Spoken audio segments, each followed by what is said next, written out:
Bonjour, alors nous allons enfin aborder la notion de base. Qu'est-ce qu'une base? Définition. Alors, d'abord avant de faire cette définition, nous allons faire un bref résumé de ce que nous avons déjà défini auparavant. On prend un espace vectoriel V et une famille de vecteurs de cet espace vectoriel.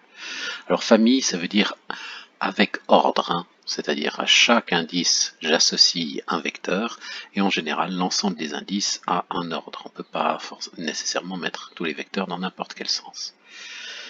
Donc à partir d'une famille on construit des combinaisons linéaires, c'est-à-dire on se donne un scalaire pour chaque indice et on associe la somme pondérée par ces scalaires des vecteurs de la famille.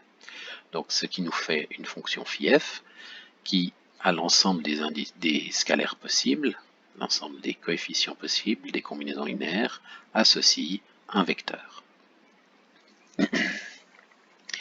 Donc cet ensemble, la R puissance parenthèse I, hein, je rappelle, c'est l'ensemble des fonctions à support fini, c'est-à-dire des fonctions qui sont quasiment tout le temps zéro, sauf dans un nombre fini de cas.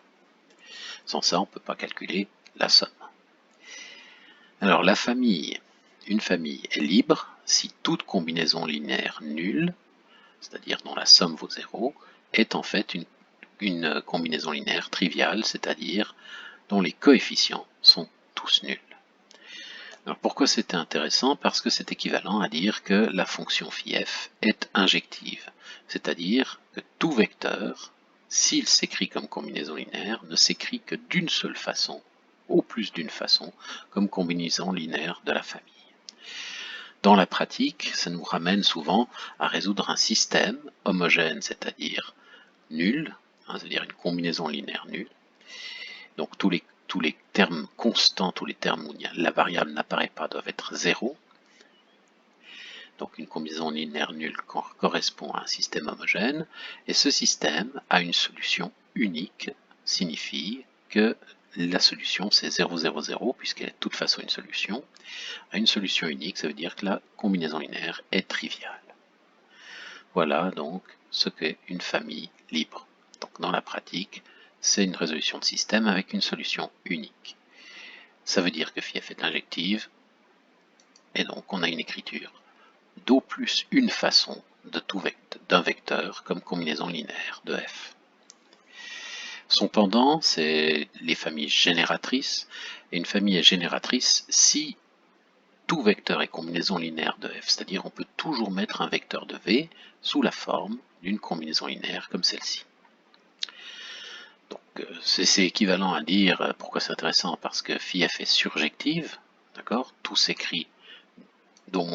vecteur s'écrit d'au moins une façon comme combinaison linéaire de la famille, et dans la pratique ça veut dire que tout système, parce que écrire ceci est égal à un vecteur revient à résoudre un système, tout système a au moins une solution, quels que soient les paramètres inhomogènes, c'est-à-dire quel que soit le vecteur que l'on souhaite représenter par une combinaison linéaire.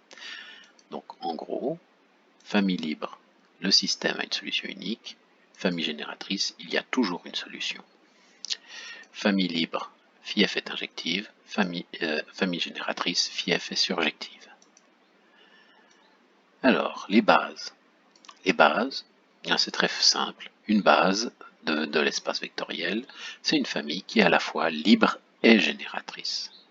C'est-à-dire simplement que φ b, ici, c'est une bijection, et donc que tout vecteur est combinaison linéaire unique de la famille B.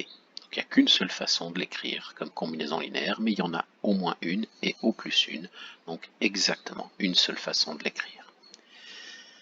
Bien, alors, si une base existe et qu'on l'utilise, on utilise cette fonction φ b dans ce cas-là, ben ça signifie qu'il y a que l'espace vectoriel que l'on étudie, et si on se donne une base, il peut être vu simplement comme un compound, on dirait en anglais de nombres, c'est-à-dire une suite de nombres qui sont presque tous nuls, sauf un nombre fini.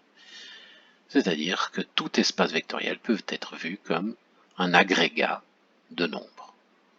Enfin, nous pouvons ramener donc l'étude de la géométrie qui se fait de ce côté-là à de l'algèbre qui se fait de ce côté-ci.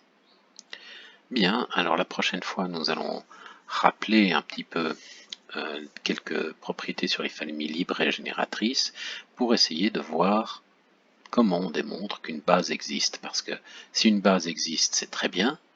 L'espace vectoriel est simplement une suite d'un agrégat de nombres, mais il faut pour ça encore montrer qu'elle existe. Et donc c'est ce à quoi nous allons nous atteler la prochaine fois. Bonne journée.